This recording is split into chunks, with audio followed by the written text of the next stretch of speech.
Whitney Reynolds Show, we're talking mental health, from depression to PTSD. Hear real stories, struggles, and the hope that each guest has found. The Whitney Reynolds Show is supported by the Whiting Law Group, fighting for victims of serious injury and death. Volvo, designed around you. And the Respiratory Health Association, raising funds and awareness for lung disease research and programs. Special thanks to Volvo of Oak Park, Pearl's Southern Comfort, and Modern Classics Furniture.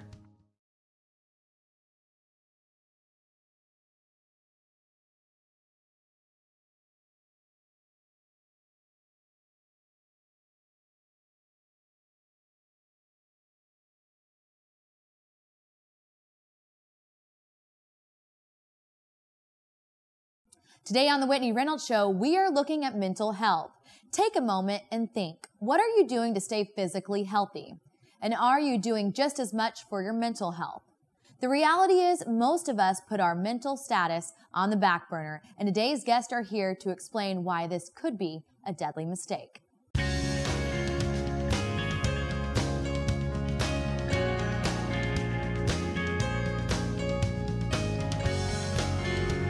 You're watching The Whitney Reynolds Show.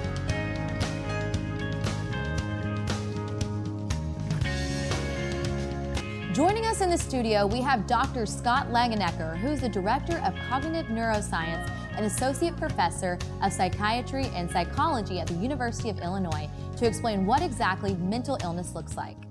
Welcome to the show, Dr. Langenegger. Thank you for having me. I'm so grateful to be here. Can I call you Scott? Please do. Okay, so today we're talking about mental health. What exactly, if someone's having a mental illness, what does that look like? Well, first, let's talk about it as it is. So mental illness is a disorder of the brain.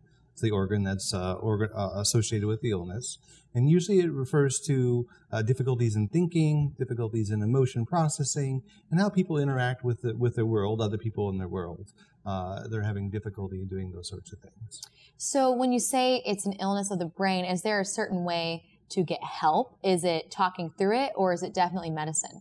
It's actually either or both, okay. Depending upon the person. Typically, when people are younger, we like to start with psychotherapy first.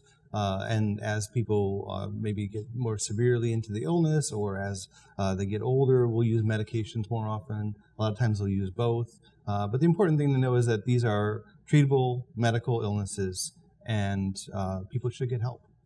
Like an illness of the body, like when you catch a cold, you're sometimes on medications for a short amount of time. Right. Is this something that once you're on a medication, you find it works, that you stay on it?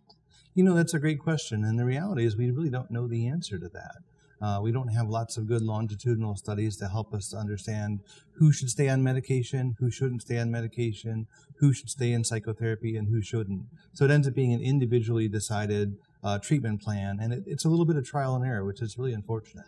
And when you're comparing it to physical health as well, is it something that you should go in and get checkups on yearly, or is it something that if you feel something, that's when you should evaluate it? I think a lot of times, because there's so much stigma around mental illness, people don't think to ask people around them. And so when I work with patients, I often tell them, you should have your trusted friends and coworkers who tell you when they think something's off. Because sometimes you won't notice it. And then if it develops and becomes a little bit worse, you might then be past the point where it's the best point to help. Anytime that you're experiencing trouble, obviously it's a good idea to ask for and pursue help. But sometimes it's better if it happens earlier in the course of an episode. There's things that as individuals, each of us need to look into. It's not just, you could be healthy 1 year in the brain, and then the next year, am I saying that right, in the brain? Is that the right way to say it? It's about as good as we have. Okay. So you could be 1 year like totally, feeling great, but the next year be a little off, and there's no real sign other than listening to your body. Listening to your body, amount of energy, quality of sleep, mood changes. Those are all things that sort of tip us off to things going down a good direction or a bad direction. And it's all on a continuum. So we like to think about it as sort of you have an illness or you don't have an illness. And I think that's where it's challenging with mood disorders or anxiety disorders. We sort of wax and wane in terms of how things are going. And it's hard to know, okay, now is the time where I should actually seek help. Or now it's okay, I can get support I have in my own personal network. What are the different mental illnesses? The primary ones, the most common ones, are anxiety disorders and mood disorders. And within those, the two primary mood disorders are major depressive disorder and bipolar disorder. In the anxiety disorders, we have obsessive compulsive disorder, post-traumatic stress disorder, social anxiety disorder are sort of the more prominent ones. We're going to be talking about depression today, PTSD. We're going to be talking about some of these. But like you said, there is a slew of them. There's 200. So it's really, if you're not feeling right, talking about it, because that's when it can get out of control. Exactly. And what I like to tell people is it's sort of like, you know, how do we know that we have diabetes? We don't know we have diabetes until we see a professional. Things might feel a little bit off, but you should go see a professional and actually figure out whether or not it's a problem that you have that can be treated. And you're never going to know unless you go. And when you say professional, I know this is a question that comes across my mind whenever you think like, oh, I need to go talk to someone. Is there a level that you should go to? Is it just a counselor? Is it a therapist? Like, how does you know what level you go to? Unfortunately, now we don't really know where people should start. But the best place probably to start is with a primary care physician. If you mention that you're having difficulties with mood or difficulties with sleep, attention, sort of feeling too up or too down, they will actually be able to set in place the mechanisms to go to the right type of treatment. They won't be able to provide that treatment themselves, but at least they'll be able to figure out who you should go to next. Okay, well, thank you so much for coming on and explaining this to us. Now it's time for our viewer's voice, where we take the question to you on the streets. This week's question is, do you value your mental health as much as you do your physical health? I absolutely do. I think with mental health, there are a lot of physiological issues that can arise due to how you live every day, and if you're constantly in a negative state, it can absolutely impact your physical health. So I think all around, both of those issues are equally important. 100, actually probably more so than my physical health. Mental health is way more important than anything physically. If you don't believe in yourself, you're not confident, you're probably not going to be physically in shape or fit either. Absolutely. I probably value it more, because when the physical goes away, which it all eventually goes away on all of us, the mental is what you're left with. I think physical health is definitely important. You want to keep your body in shape, you want to keep it healthy, but as much as you want to do that, your mental health is very important as well. If I had to lose one thing, I'd rather lose my body than my mind, because I think the mind is very important, and I think that's what can bring you farther in life. Our next guest is Mike Bushman, author of Suicide Escape, Exploring Teen Depression, something he knows about firsthand. Through his personal experience, he's here to give information that every parent should know. Welcome to the show, Mike. Thank you very much for having me and for talking about this. You know, your story is one that needs to be heard, because not only are you helping people with your memoirs now, but you're talking to teens. And I think this is one of those important ages that the kids need to hear this, because you yourself struggled with suicide.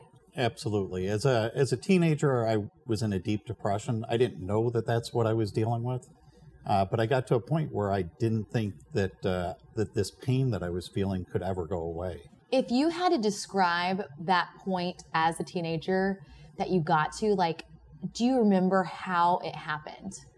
It was really accumulation of a whole series of events. It was negative thoughts. It was me trying to self-medicate and making things worse. And really getting to a point where I just felt like I was walking around with an elephant standing on my chest. I just felt that constant pressure and pain that I couldn't get rid of.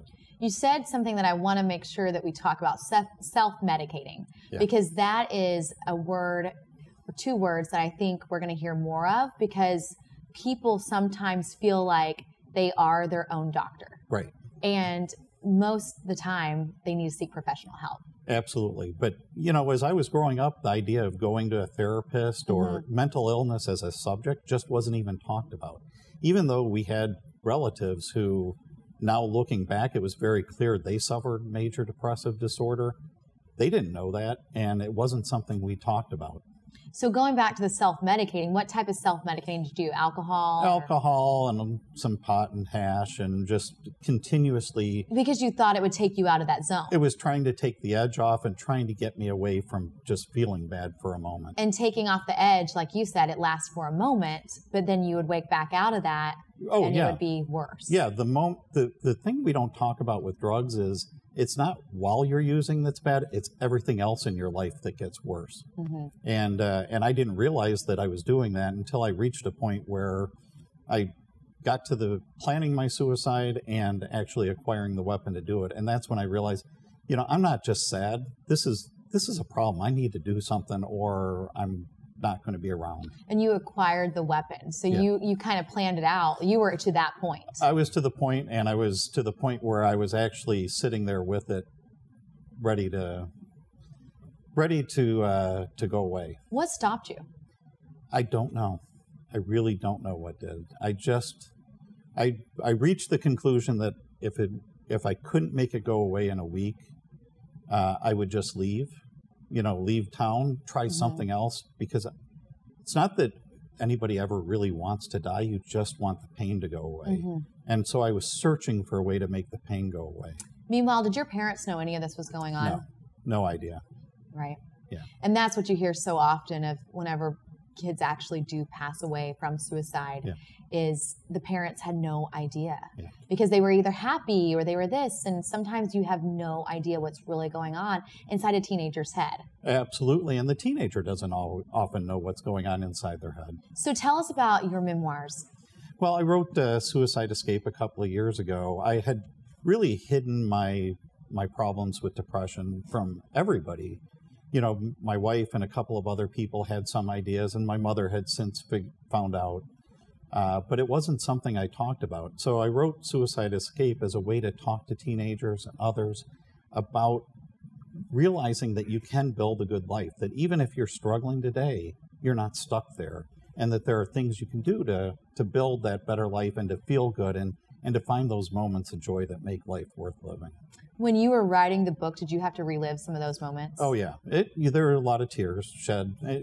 Frankly, even when I talk about it today, if I'm standing in front of a group, it's hard not to tear up and not to feel a little bit of that pain come back, but in a way that it's rewarding because you know you're helping somebody.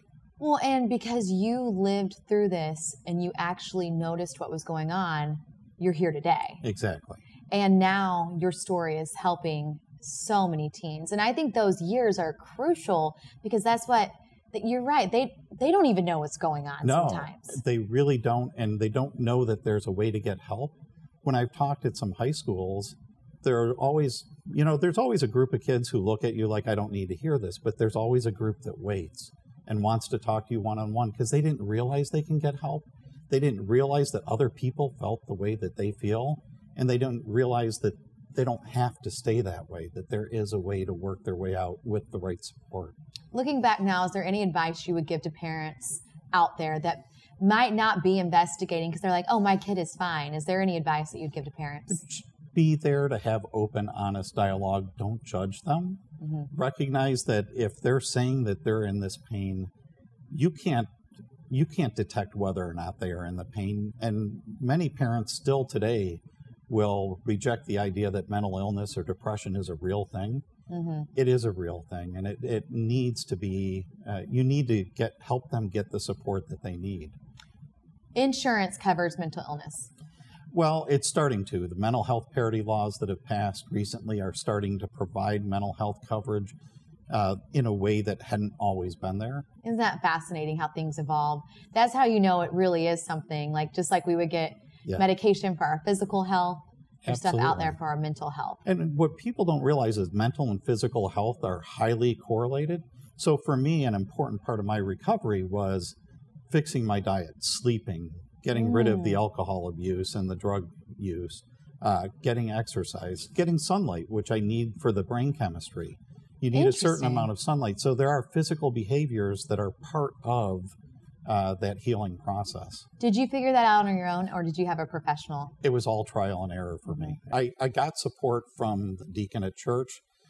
So we actually had a youth group retreat that was a key part of my recovery, where we sat around as a group, and with 20 kids, including my siblings, the older ones, went around and talked about what we respected and admired about each other. And hearing those words, I just couldn't handle it because I didn't know who they were talking about. Oh. And when you hear people saying what you're great about and what they respect and admire about you, it really is it's important to take that in and realize that all of your self-doubts and your self-hate and your loathing isn't what other people are seeing. It is fascinating because self-talk is so much of it. So hearing those words of affirmation from others and knowing who you are, and what you're telling yourself you are is so crucial. It is. We don't think of our brain as a muscle, but in a lot of ways it is, and we train it. And if we train it in negativity, we're actually routing all of our thoughts through circuitry that finds that negative path. When you start doing things like being grateful and reaching out and helping other people and feeling that their appreciation for what you're doing, it helps you reroute your brain too. So there's a chemistry component, but there's also training your brain to really help yourself. Training your brain. I love that. Well, thank you so much for coming on and sharing your story. Absolutely. Really a pleasure to be here. Now it's time for our social sizzle. We have Miriam Ament, a woman who's been hospitalized 3 times for depression. You might think she'd be embarrassed to lead with that. However, that's her whole platform. Welcome to the show, Miriam. Thank you. It's great to be here. Tell us about No Shame on You and the stigmas around mental health. So there's unfortunately quite a stigma around mental health, and No Shame on You is an organization I founded based on my experiences facing stigma, and we're trying to change the stigma around mental health. So we do that in a number of ways, through community outreach programs, through educational presentations, through our online presence. We have over 40,000 Facebook followers, and we share tools and resources daily. And we also go to fairs, festivals, and parades and distribute lots of crisis resources and other resources to help get the word out that there's help out there. What is the stigma and how did it impact you? The stigma is that people think it's shameful to have a mental health condition. So it impacted me I was hospitalized 3 times for depression, and during my second hospitalization, one of my closest childhood friends called me when I was in the hospital and said, "I only want to talk to you when you're happy. So let's not talk again for a while." And then I never heard from her again. And had I been in the hospital for another condition, a physical condition, I doubt that she would have said, "You broke your leg, I'm not going to ever talk to you again." So I ended up extending my hospital stay and really affected me. And I didn't talk for so long about my hospitalization. I kept everything a secret. Because that happened to you there, you then felt, okay, I don't want to lose any more friends. Is that what went through your mind? Exactly. Well, I did. And I did lose other friends too. But I was so afraid of people meeting me, hearing about my mental health history and thinking, I don't want to be friends with her, or, based on what I experienced with someone I'd been friends with since I was 5, I thought, so I was very careful and didn't tell anyone for so long. And then ultimately that set the fire to start No Shame on You. Yeah, well, ultimately what happened was I had the opportunity to meet the actress Glenn Close. And she's a huge mental health advocate, and I ended up telling her my story. And I thought, if I can tell the legendary actress Glenn Close my story, I can really have an impact and make a difference. And that started the fire under me and led me to be like, I can really do something with this and tell my story, and instead of keeping it a secret, change other people's lives and make it meaningful what I went through.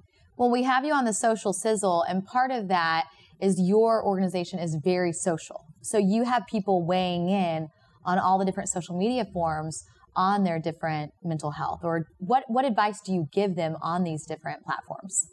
Well, so we try to connect people to resources and let them know that there are resources out there. People don't know there's a 24/7 national crisis text line, and there's a 24/7 suicide prevention hotline that you can call, and there's also an online 24/7 chat room. And there are so many there's low-cost therapy out there. There are so many resources out there that people don't know. So we try to let people know that they're not alone, and there are so many resources out there, and there are so many ways to reach out for help when they feel like they're in, not even necessarily a crisis, but especially when they're in a crisis. But at any point, there are ways to get help. What I love that is on social media, that's a kind of area that never stops. People are always on there. So in those hours of weakness or those moments where they do feel alone or they do feel embarrassed of their story, there you are giving words of encouragement, telling people where they can go. Was that one of the reasons you started this? Yes, absolutely. Because I know that when I was going through a hard time, had I known there were all these people out there who'd been through something similar, and that I wasn't alone here, I felt so alone and so isolated, and people I thought I was friends with wanted nothing to do with me. Had I known that there were these resources out there and people who got it and people who understood, that would have made a huge difference during my crisis time. So I want to certainly be there for other people and make a difference in their lives. I love it. Well, thank you so much for coming on. Thank you so much for having me. It's an honor to be here. Our next guest served as a Marine for 4 years, 2 combat deployments, and received a Purple Heart. He has also suffered from PTSD and is here with more. Let's welcome Justin Orwick. Welcome to the show, Justin. Thank you for having me. So you are a Marine. Correct. And tell us about your service for the country. Yeah, so I joined the Marine Corps in 2010 right out of high school. I went to boot camp, and then I went on to Infantry Training Battalion, came in 0311, and then I was stationed out in 29 Palms, California with 3rd Battalion, 4th Marines as an 0311, and then 2011 and 2013 I deployed to Afghanistan in support of OEF.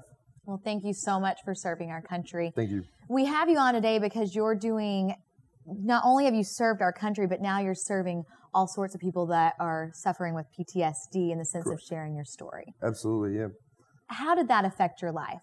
Yeah, so on my first deployment, I was wounded. I was struck down by a bullet, enemy fire, and when I came home, I wasn't the same. Things weren't right, you know, and then I ended up having to go back overseas, and then when I came home from that, things just seemed off. Upon my return from Afghanistan, I had an immediate transition out of the service. When I did that immediate transition, I was completely out of place. Didn't know, you know, what my purpose was in life. I didn't have the Marine Corps, I didn't have my brother, so it didn't make sense to me. And then, you know, with the help of various things, I was able to finally get my life back on track. And in doing so, now I just feel it's my obligation, my duty to give back to my brothers and sisters. And whenever you say you suffered from PTSD, is it something that you still deal with? Yeah, so PTSD there's never an end game, unfortunately. I would say you never get over it. There's still hard days, there's still tough days, tough nights, but you continue to fight. It's positive mentality, you know, just like in combat or war, you got to keep fighting. What is it that might trigger something, or what is it that sets it off? I was just having a conversation about this. Funny thing, nothing in particular. A lot of people think about PTSD and they see it as a loud bang, and right. you know you're scattered brain and you start looking around and you get scared. That's not the case at all. Realistically, I will be sitting at home with my wife, and all of a sudden I'll go into depression phase for no reason, no rhyme or reason. There's a lot of studies to show that there's nothing in particular that triggers a bad day, a thought, a memory, or a nightmare. So there's a lot of discussion of, are we doing enough for our military? What is your stance on that? Honestly, I would say no. Given the current state of the Veteran Affairs Department and everything that they're doing, specifically within the hospitals, it's not enough. For me, if it wasn't for my family, my wife, and the support system that I have, then I would be completely lost. Because it really is something that's real. It's something that might not trigger right away. It's something that could even be years down the road for a veteran that comes home.